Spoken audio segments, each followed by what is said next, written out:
जो दो इंजीनियर्स जिनकी अनफॉर्चुनेटली डेथ हो गई, they did not go to a certified doctor. Okay. That is the first most important point. If you are visiting a qualified dermatologist or if you are visiting a qualified plastic surgeon, क्या कोई भी medical condition है तो उस cases में hair transplant करवा सकते हैं, और अगर नहीं करवा सकते हैं तो क्या ऑप्शन है they can try? okay.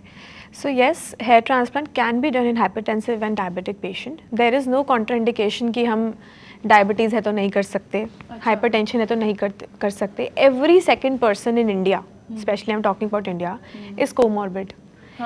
So this is a kind of comorbidity की डायबिटीज़ है, हाइपरटेंशन है. The only important point is जो दो इंजीनियर्स जिनकी अनफॉर्चुनेटली डेथ हो गई, they did not go to a certified doctor. That is the first most important point. If you are visiting a qualified dermatologist or if you are visiting a qualified plastic surgeon, ये situations नहीं आती. Because जब हमारे पास patient आता है, सबसे पहले हम उसका बीपी, शुगर, एक प्री ऑपरेटिव वर्कअप होता है, ब्लड टेस्ट, थायराइड टेस्ट, ये सारे टेस्ट हम करवाते हैं टू सी कि इनकी क्या वैल्यूज़ हैं. Then we get to know कि okay this patient has this problem. अगर उसको वो प्रॉब्लम है, so we take care during the surgery that his sugars are under control, then only we take up a surgery. Recently I delayed a case for a week because his sugars were high and I know healing नहीं होगी.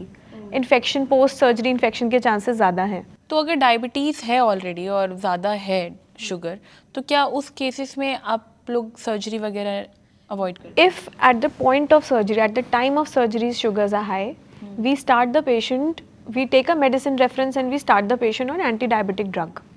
Maybe इस patient did not know कि उसको diabetes है, और हमने उसको बताया कि आपको diabetes है.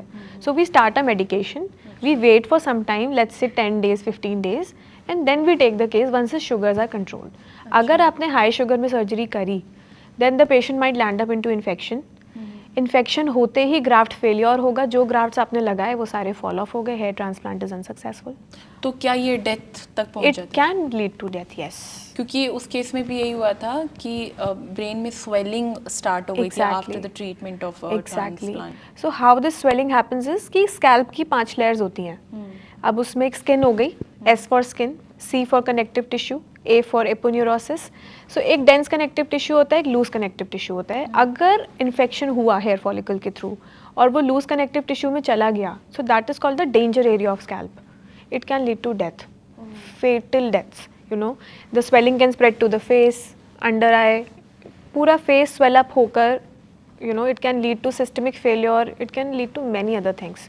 सो ये ध्यान रखने की चीज़ें हैं काफ़ी. तो मतलब जब भी हेयर ट्रांसप्लांट करवाने जाए कोई एक कॉमन मैन जाए हेयर ट्रांसप्लांट के लिए, तो सबसे पहले उसे अपने एंड पे क्या चेक करना चाहिए? जैसे कि आपने कहा कि doctor was not certified may be, क्योंकि अगर डॉक्टर क्वालिफाइड नहीं है, सर्टिफाइड नहीं है, तो it might be a risk.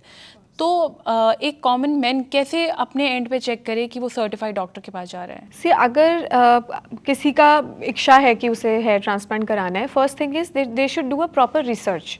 Proper research in a way कि डॉक्टर की डिग्री चेक करो, प्रॉपरली ये देखो कि उनको कितने साल का एक्सपीरियंस है, वो हेयर ट्रांसप्लांट सर्जन है भी या नहीं है.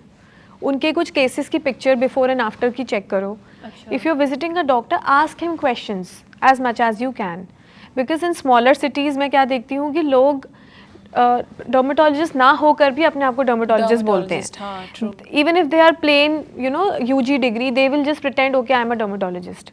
That's not happening nowadays. I don't know why government is not passing such rules to stop such unqualified doctors to practice like a dermatologist or an aesthetician.